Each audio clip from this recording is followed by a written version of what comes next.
Sport Take Live, and we have great panelists today focusing perhaps on some of the most challenging and exciting topics around the sports universe today, which is about sports media and broadcasting.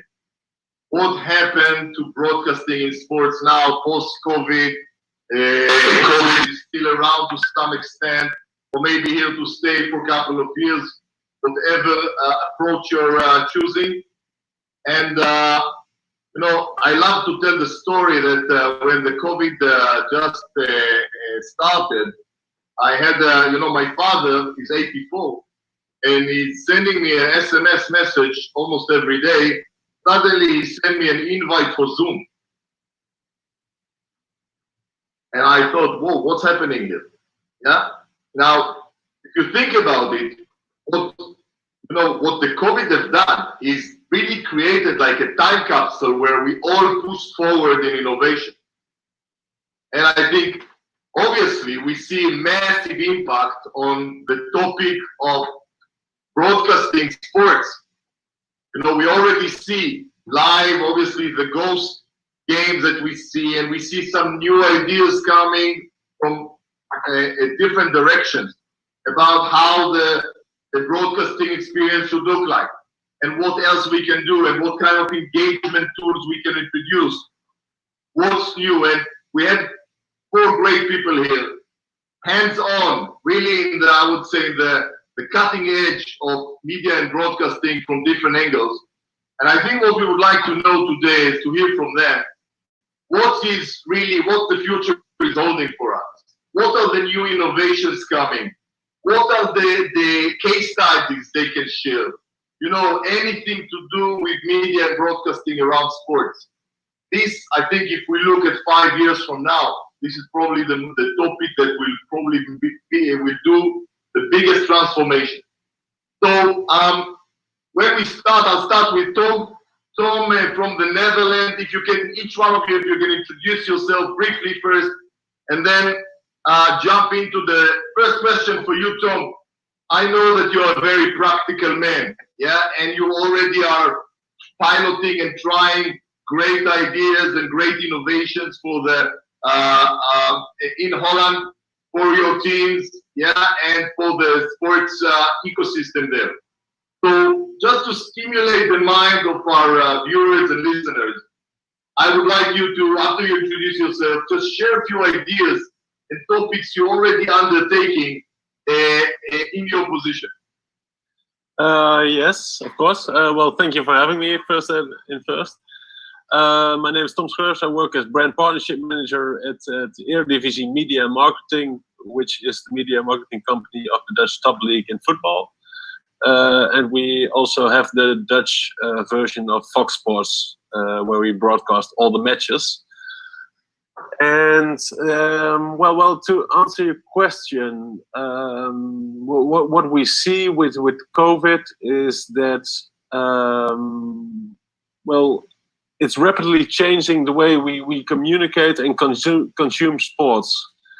We saw this in Germany, where audio of the fans is added to the TV signal. We see this in other places where people just try to work around footballing, playing in empty stadiums without any crowd. And I think this gives us the opportunity to also change the way we consume sports from a broadcasting perspective. And one of the things we're now working on is how we can add gamification to the broadcast signal. For example, voting for the man of the match is something we really want to implement at the upcoming season in the Eredivisie in Holland, which means all TV viewers can, just like with Formula 1, vote every match for their man of the match, and this player will get a prize. And this is one of the ways we try to increase engagement with our TV viewers. another example is how we can add. So sorry for barging in, but I remember myself voting for Man of the Bench 5 years ago on TV. What's changed? Is it the new app? What's the difference? The difference is that we also do it through the Fox Sports app, where we already have a base of 1.5 million people in Holland. So we can communicate directly with them and also ask not only the TV viewers, but also the fans from who we know support one team. What was your favorite player for this particular match? So that way you can get much better conversions and much more engagement with your TV viewers.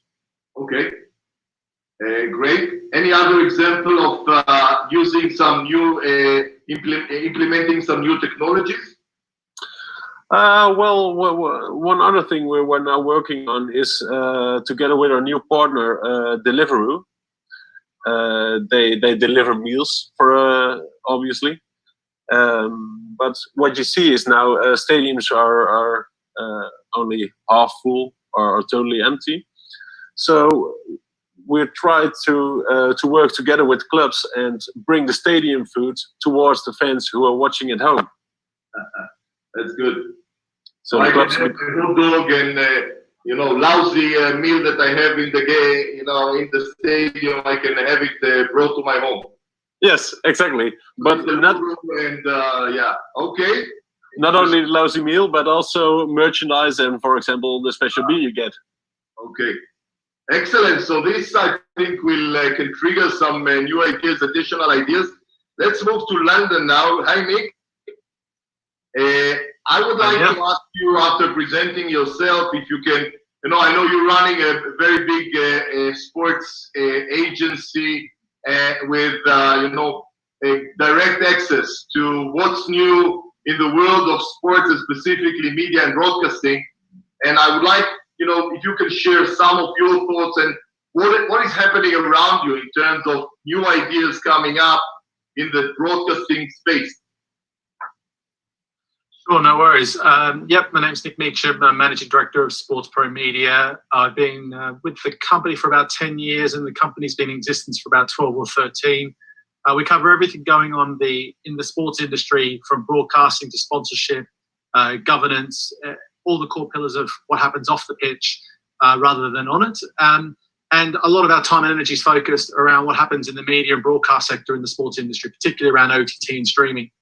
And obviously, with the situation that has hit the sports industry at the moment, there's been a lot of attempts, to try and find innovative ways to bring the content closer to fans and try and generate fan engagement, and trying to find new ways to make the content more exciting, particularly as a lot of the venues are losing the atmosphere due to the lack of fans.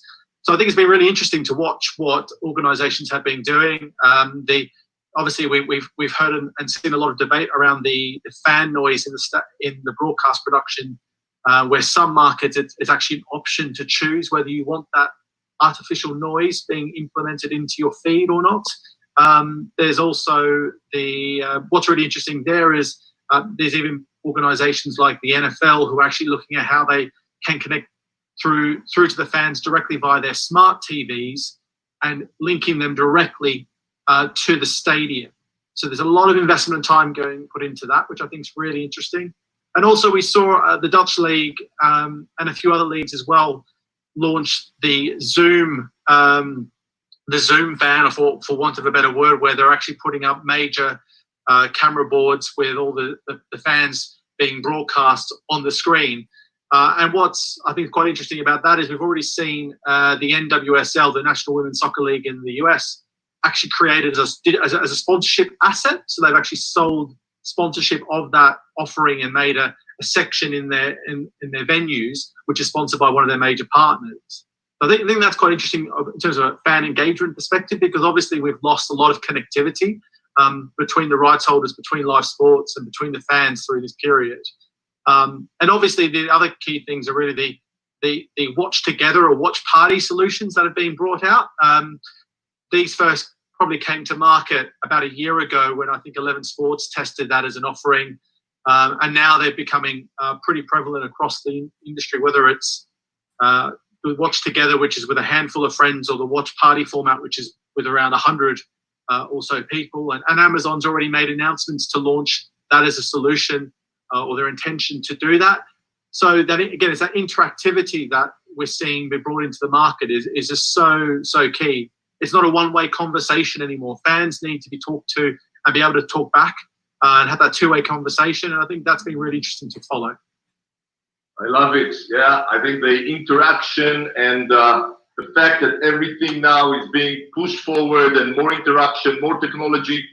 You know, we just in the middle of the program of the Virtual Global Accelerator, and as I think I shared, there are over 1,000 startups applied to this accelerator. It's amazing to think that during this COVID and what's happening around us, over 1,000 SportTech startups have, submitted and are engaging, and some of them already are starting pilots with clubs and federations.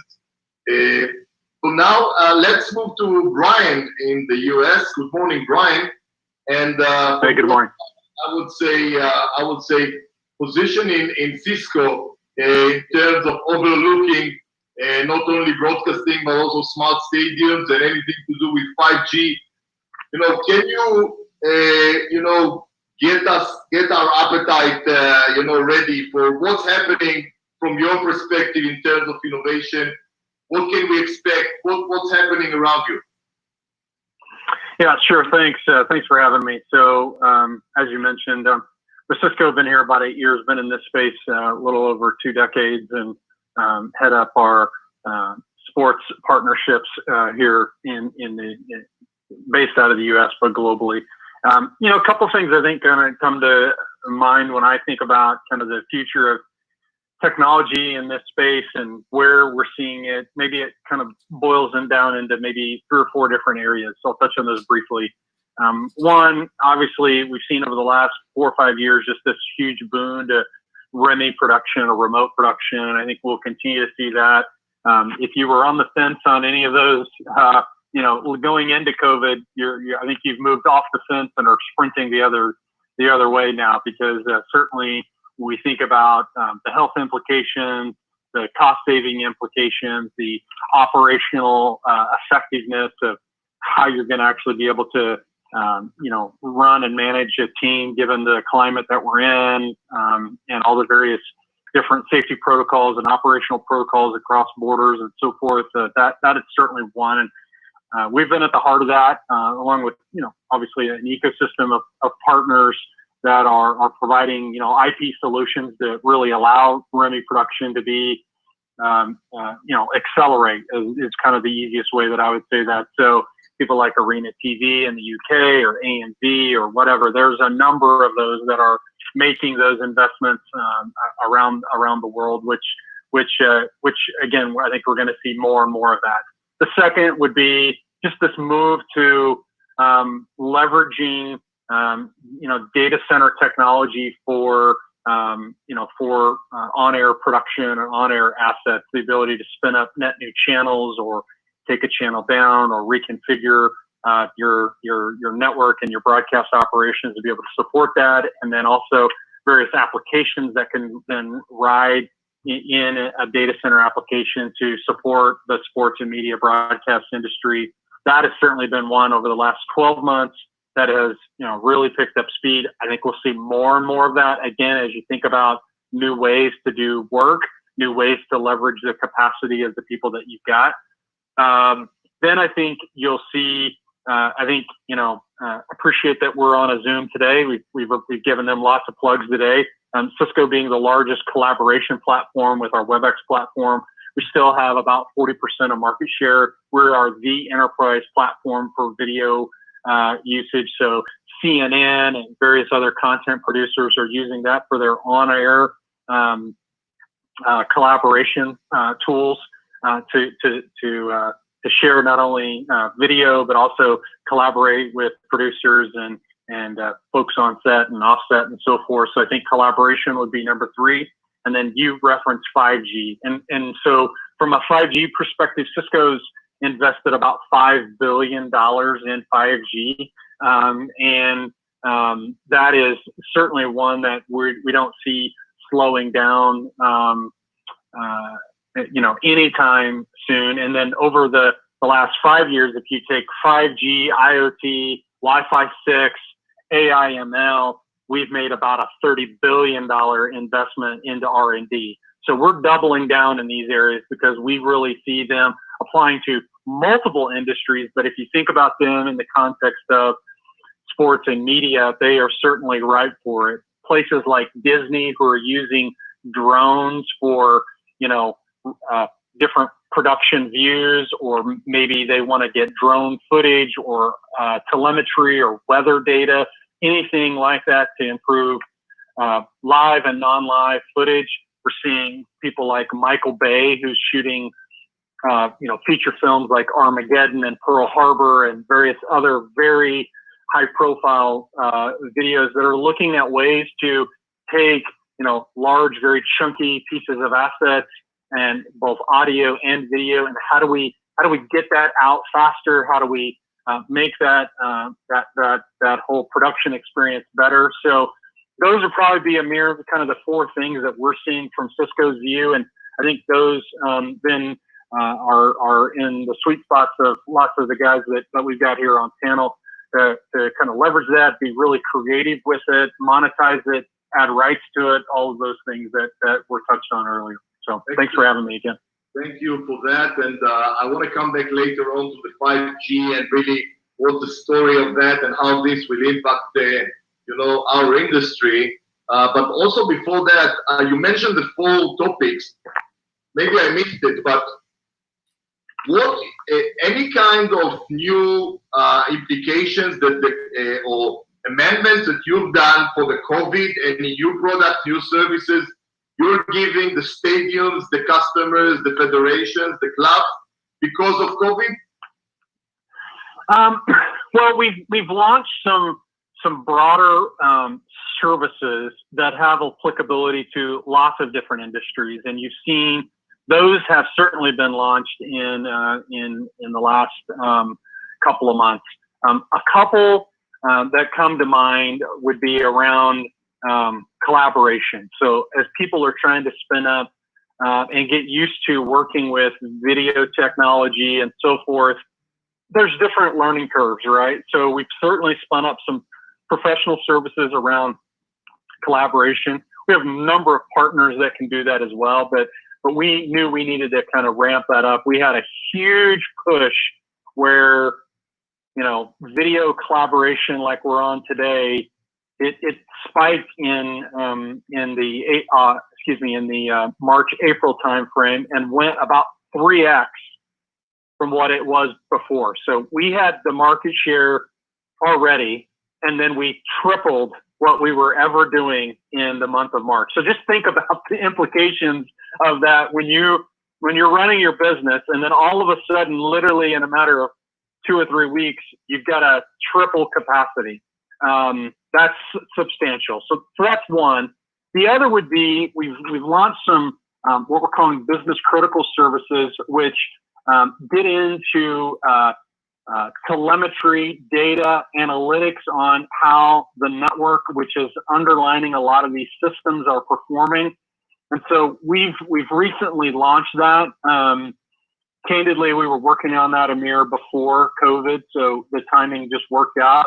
But I think being able to take advantage of kind of data insights as people are really leveraging the network now to be a business platform, whether it's sports and media and broadcasting, whether it's financial services, whether it's a school, the underlying fabric of that has certainly come forward. So yes, we've absolutely launched some net new services, not any net new products, but what we are seeing is a lot of innovation that's happening where I get inundated weekly with different people, different partners coming up with new ideas to look at safety protocols, looking at gamification, looking at, and some of the things that were mentioned earlier. So we're certainly seeing a lot of innovation that's riding on top of the network. And so we love that. That's a great thing for the industry from our view. Great. Excellent. Thank you for that. Paolo, let's go to Portugal now. And thank you very much for joining us. Paolo, if you can introduce yourself, and also maybe if you can share, I know that in Portugal, you've managed to be quite creative and innovative in your approach to COVID-19. Maybe you can share some of the examples. Yeah. Thank you for having me. I'm Paolo from Portugal, from Sport TV. I'm the scheduling manager for 20 years now here in Sport TV, the biggest sports broadcaster. So I'm in the broadcaster side. Yes, we had a problem. We had a problem with the return of the Portuguese league. We produce all the matches, so it returns after the Bundesliga, before the Premier League and Serie A. And we had the problem with the video, of course, without fans in the stadium, and with the audio without fans in the stadium. For the video, the solution we found was to have new angles, trying not to show the stands, having more statistics, so more data in the games. And for the sounds, we had several meetings here in Sport TV to try to find a solution. And the solution we found was an option. We can give 3 options to our subscribers. So let me try to share. Please share if you have a slide. Share it. Yes, I'm going to try to share it. Okay. I don't know if you can see it. Yeah, we can see the slide. Yeah.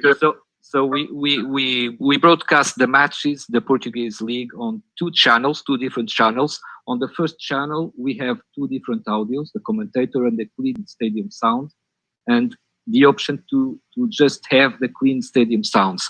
So people can now, without any public, they can hear the coaches, they can hear the players. That's one solution. And on the other channel, Sport TV 1 for this solution, and for Sport TV 2 for commentator and audio created by subscribers. And we use the Sport TV app to create this audio. So this is some views of the Sport TV app, and people can choose. They choose the team they want to support, and then they choose the sound they want for the minute. They can choose different sounds. They can scream. They can whistle. They can applause. They can choose the chants. And people on Sport TV, the Sport TV 2, on this option, they can have this sound. And we have another option in the Sport TV 2 that people always on the app, so there's an engagement.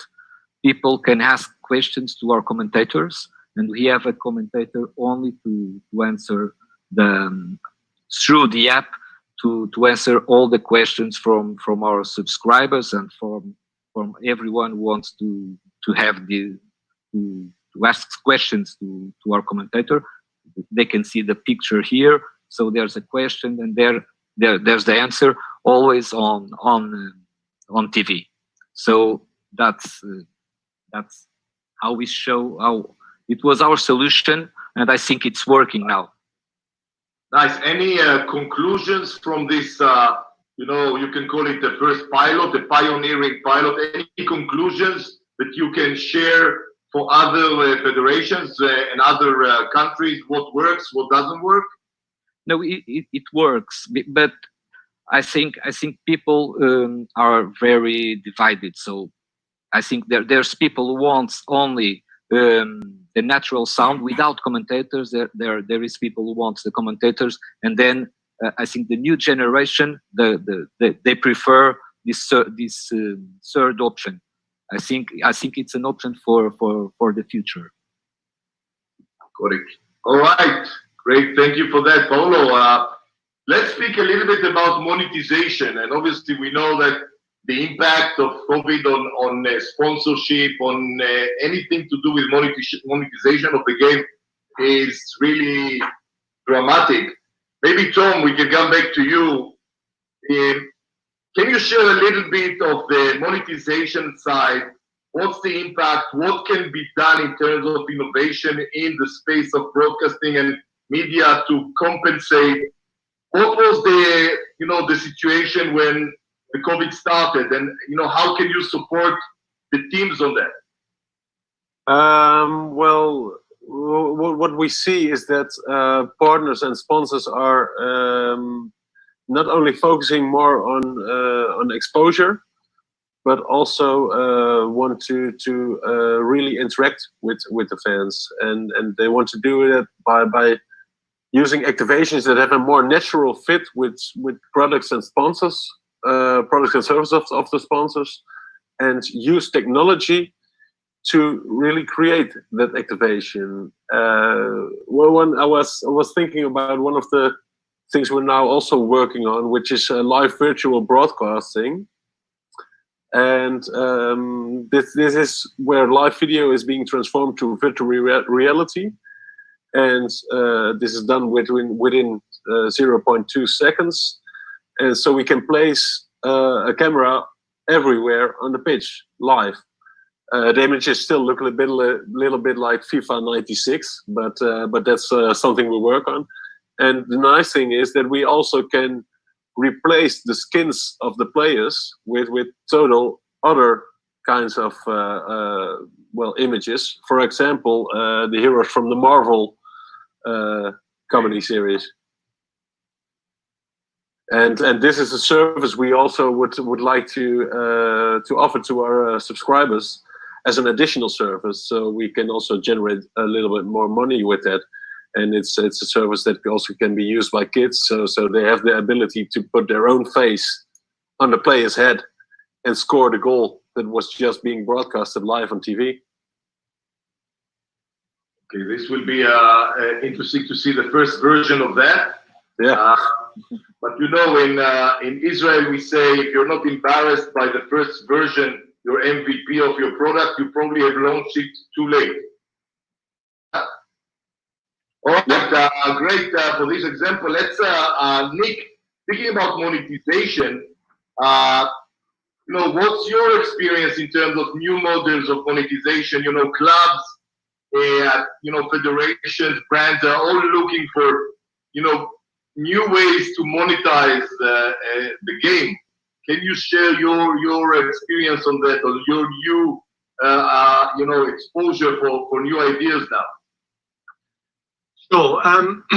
I'd say just generally, I think the value of digital assets that we have, whether it be in live broadcasting or generally the rights that we have available to us as a rights holder, are still massively undervalued by particularly sponsors and partners and advertisers. There's just a whole element of, I guess, education that needs to be implemented or needs to be rolled out for those people to understand the value, because they're used to looking at things that cost per thousand, cost per click, cost per engagement through traditional means, and that's still an education gap that needs to happen. So at the moment, there's a big challenge for monetization, maximizing the monetization opportunity, because there's still that education that needs to happen. And the other challenge is that there's chunks of audience that will just inherently never be keen to, say, pay for a subscription like the Gen Z audiences, or look to sign up and give you their data. So there's challenges all around. So hybrid models have to be the main ones that particularly in the streaming space, that people have to look at using, because there's not one solution that fits the whole community. So I think that there's going to be a constant evolution of creating these personalized hybrid monetization offerings to try and give people what they want, whether it's I prefer to pay for a subscription so I don't have an ad-free experience, or people that would rather get it for free but be served with lots of ads. I think it's just we're going to get better and better at serving those to tailor to what the audience wants, and we're making good headway with that. I do think things like native advertising, interstitial ads, will still an area, again, that we've only just started to see roll out really well in streaming. I think it's become more and more prominent because it doesn't disrupt that viewer experience. Whereas typically when people talk about advertising in streaming and broadcasting, they're kind of expected to interrupt the show, so to speak. So, yeah, that's kind of, I would say, my main take from monetization. I think just generally, one final thing I would say is with OTT platforms, they have to be part of the wider commercial strategy, particularly for the direct-to-consumer platforms that rights holders are launching. And so that means that they have to be able to use OTT as a funnel into their wider e-commerce solutions. So, for example, it's coming, but things like, okay, you see your favorite player score a goal, then you get served an ad to lead them to their merchandise store to then they go buy that shirt. That needs to be automated. Those things kind of are there, but they need a bit of working through. And I think the more we can use OTT as a gateway into wider commercial strands through digital, then I think that's where the success will come for rights holders and broadcasters as well, I guess. One thing I would like to add to that is that indeed, when you use an OTT platform, you can identify the people who are watching the game. So you can also personalize the ads they're seeing. And when you integrate them in a natural way in your TV feed or your video stream, then you will get much higher conversions. And that's also one of the things we're working on with dynamic ad insertion. So we can have the ads personalized for the people who are viewing them. The ability to really personalize the streaming to the person, so we know whether we want to serve him pizza or a gourmet food or which car we would like to offer him. Bryan, I believe this is very much your space in terms of data, I would say, and how can we?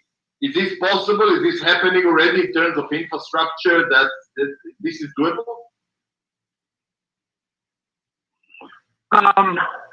Yeah, but I think that there's, again, once we have, once we have the content sitting on the network, right? We can extract, data and telemetry. So there's lots of different ideas and opportunities there that people are starting to, expound upon. So yeah, there's certainly lots of possibilities. Can you share a little bit of the 5G impact and how this can speed up things, especially now when we're looking for more content, more engagement? If I'm considering to put 5G in my new stadium or my 5-year-old stadium, what's the game plan of 5G and the impact on broadcasting? Some people, there are different opinions. Can you make it clear for us what's the status? Yeah, I think it's a couple of things. I think it's 5G is an element, but so is Wi-Fi 6. So I think you put all of those together, and I think that's really where the opportunity is. A lot of what we're talking about is these technologies moving forward, right, will really unlock some net new opportunities that I think we're just on the cusp of seeing it. So a couple of things that we really think about is that over time, right, this investment will help with an increase of revenue. It should have a lower OpEx and CapEx to operate these networks, right? And that, we will be able to increase density and capacity. So if you think about that as it applies to, a stadium, right? And one that, you guys will see here very soon in LA is SoFi Stadium in Los Angeles, right? Where they're implementing 5G and Wi-Fi 6 right into these venues, right? That density and capacity will allow them to really look at and think about different applications. And so you're going to see a lot of creativity that's going to come with that I think we're really, again, just at the cusp of seeing right now. So I think that there's, again, when you think about, we were talking about this yesterday on the prep call, a lot of people get kind of enamored with 5G as a big topic, but again, I think it's a combination of technologies that really, how they play together and the density component plays together are really, what's critical here. So again, we've referenced 5G, we've referenced Wi-Fi 6, but you also think about, the Disney example where they've got, drones going up a mountain or, whatever to look at weather or telemetry or to shoot a different camera angle or whatnot. So then you're also incorporating sensors. So then it becomes kind of an IoT play. So all of these technologies are really going to be able to come together, which again, depending on how creative you are and how you want to leverage data and, net new camera angles and think about speed of transfer, all of these things are really going to be unlocked. So again, I think we're going to see a wave of technology innovation over the next 5 years that, again, we're literally at the starting point of a marathon to where this is going. So I know there's been a bit of a buildup to this, and unfortunately, I think COVID has maybe kind of stunted that a little bit. But I think when we get on the back side of this and people are really trying to think about innovation and even over the next, 12 to 18 or 24 months, as we really start to go look at that net new normal and social distancing as part of kind of a way of life, these technologies are really going to open up some net new opportunities. What will be interesting and what I'm personally curious about is kind of who leaps in, right? Who makes that investment when right now, like the industry is in a bit of a crisis. So that will be interesting to watch. And I don't have a crystal ball for that. If I did, I would be doing something totally different if I had a crystal ball. But I think that will be interesting to watch. Yeah. You're saying that because of the COVID, people are maybe reluctant to make the big investment of putting in the 5G and the Wi-Fi 6, yeah? Yeah, I mean, I think we've seen that. I think our data shows that there's certainly, statistics show that from where we were a year ago to now, people looking to make the investment in 5G has significantly improved as far as like where they are at. But now, it's kind of like, yes, I want to go and have that nice bottle of wine, but yet I don't want to make the investment. I think a lot of people right now are just trying to think about business resiliency as kind of a priority and safety, which we absolutely should globally right now. The question is, when does that open up? Is that 3 months from now? Is that 6 months? Is that 12 months? Is that 18 months from now? And then when do people make that investment? But I think it's coming. I would just jump in just to add to Bryan's point there. I think what has been interesting, how 5G and how 5G has been used through this current period, in particular around remote broadcast production, because obviously with lockdown, a lot of the broadcasts have had to minimize the amount of people they've sent to events. An example of this would be when BT Sport were launching, they had the first launch of the Bundesliga returning. They typically would send between 50 to 70 people to the venue to do the rollout broadcast production. This time they only sent 10, and the rest was done completely remotely, not even in their main studios.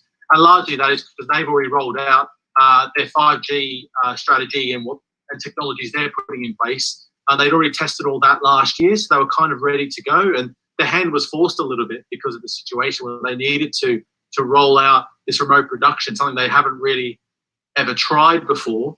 But because of 5G in particular, they had the connectivity where they could trust that was a lot easier. So I think 5G will inherently just make broadcast production cheaper, but also make it more accessible to have high quality broadcast production for even the tier 2 and tier 3 sports that typically wouldn't have the budgets to be able to invest into expensive infrastructure for broadcast production. Yeah.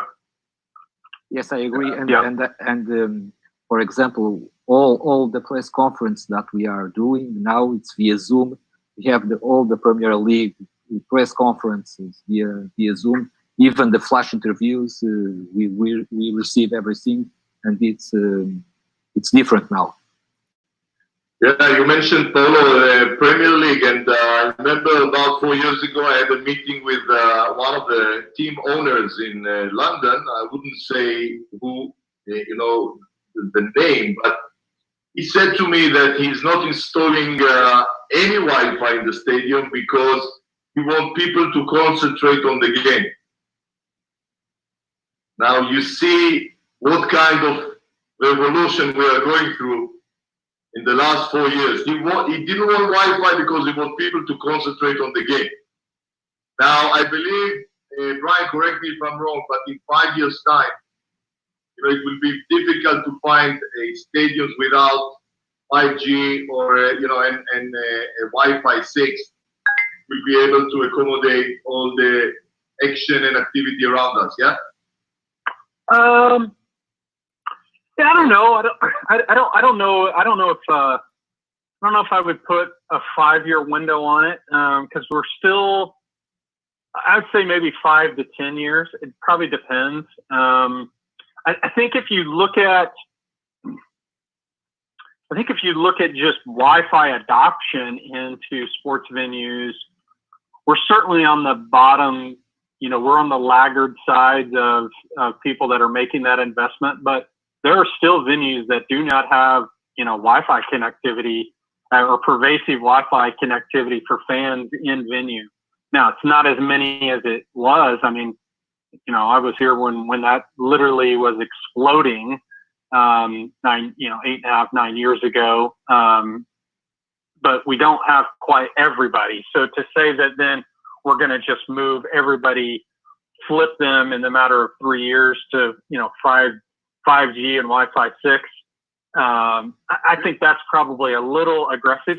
If I'm a Cisco shareholder, I would love that. So I think it's a great model, but I don't think that that's probably realistic in 5 years. But I think between 5 and 10 is probably the window. Bryan, so we can see how if you were over, I would say, conservative here. Paolo, in terms of 5G in Portugal and innovation, you're far behind or not? No, we are still far behind, but we are doing some testing for remote production. For example, here in Sport TV, we are broadcasting only streaming, not on broadcasting TV, but we are streaming the second league, all the matches from the second league, and we are trying to do remote production from next year. So we are doing with 2 cameras, and for streaming, I think it will work. In our app, we are streaming the second league, all the matches, and we have 2 broadcast the principal 2 matches we have on TV, and the other 8 matches we only stream, and we are trying to do remote production. Got it. I want to, on the time that is left for us, I want to talk a little bit about the future. And this is the best part of this session. When I ask you to be a bit bold in your predictions and see where we are going to be in a few years' time and in terms of the experience. I remember they once mentioned that there will be an opportunity to see the World Cup games. You'll be able to get into another game and see it all in like avatars of the other game duplicated on the game. Yeah, or that talks about different technologies that are going to disrupt our world. I think in our preparation call, I think Nick, you mentioned about the fact that in the future there will be like a one platform. Like the Netflix platform, which will share all sports, so you can just enter and see all the sports that you're looking for. I would like to ask your bold prediction. Yeah, what is going to happen in the future in 5, 6 years time? I'm taking my my young son to I want to watch football with my friends. What kind of experience would I have? What will be different? Let's stimulate and bring some disruptive ideas. Let's start with you, Nick. I'm counting on you. Well, the Netflix point was more that if we if we wanted to sort of solve some of the issues in the industry, the one is the fragmentation of the broadcasting of sports on so many different platforms, whether it's through social, whether it's through OTT, whether it's through direct-to-consumer, whether it's through linear. And really, for that challenge to be solved, particularly for tier 2 and tier 3 sports to generate new eyeballs, there really needs to be a one-stop shop, genuine hub for everyone to access all of that sports content. That's going to be a very, very expensive project, and I don't have the money for that. But if anyone has enough of a big war chest of cash and is willing to buy all the rights from all the different markets and put it all together in one place, then I think they're onto something. But that's probably more money than anyone's got or willing to put forward.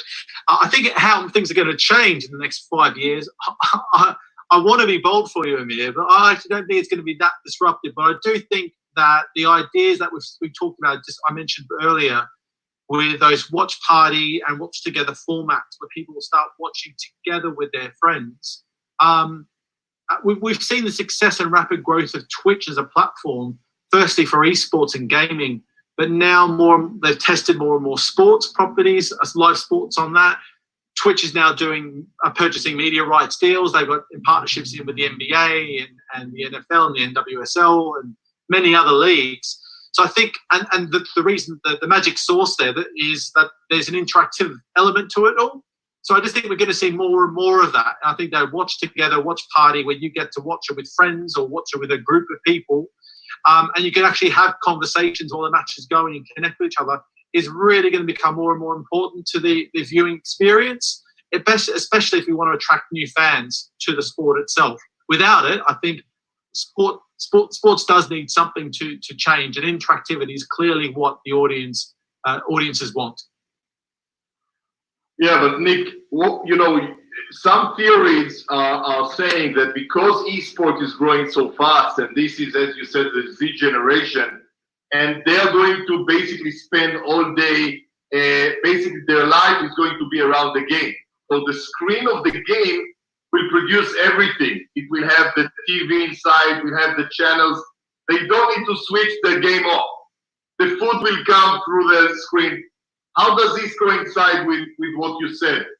In terms I think it's really interesting. You think it's even in, I don't know if it's exactly the same, but even in the game Fortnite, which is obviously one of the most successful games in the market, they're actually running live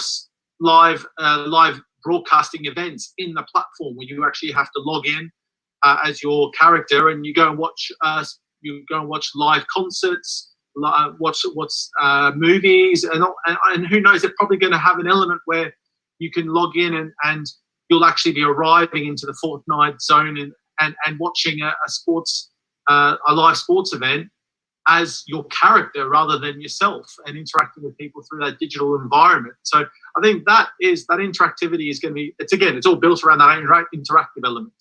Yeah. Okay, I would say, Nick, that's a good start. I think you put up the bar now for Bryan. Was that for me? Yeah. Yeah, I mean, I would probably build off of what Nick said. I mean, I think he's pretty dialed in there. I mean, I wrote down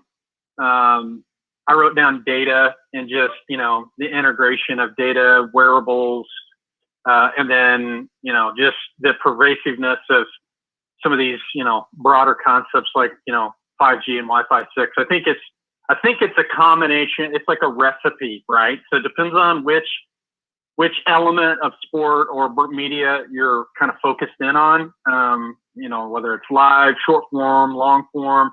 I think that recipe looks a little bit different, but I certainly think that data, more interactivity, more sensors, more gamification, you put all that together, I think you're just going to see more and more of that. Certainly domestically here in the U.S., with live betting taking off, and you're going to see that get ratified in literally every state in the United States over the next 24 months or sooner. That will have a huge effect in the North American market. So I don't think I'm saying anything that's really earth-shattering either. I mean, I think everybody can kind of read the tea leaves. I also think a lot of what Nick said is, I think there's going to be doubling down on, like, we've seen standards around IP technology really get ratified over the last couple of years. People are starting to look at what that investment and the ROI around that change is going to be. So I think a lot of it is stabilization, look at remote production, look at building some cost-effective ways to do this to where, you know, maybe for, you know, a period of time, we're not, you know, flying crews around all over the place. Can we look at, you know, creating central hubs and more central hubs to do this? So I think it's a balance between innovation and kind of the recipe of innovation, as well as just refinement of where we're already at today. So that's kind of what I would predict. So more of what we have today. Let's go to Paolo now. What's your prediction of the future, Paolo? I'm worried because I work in traditional TV, so I'm in danger. No, but I think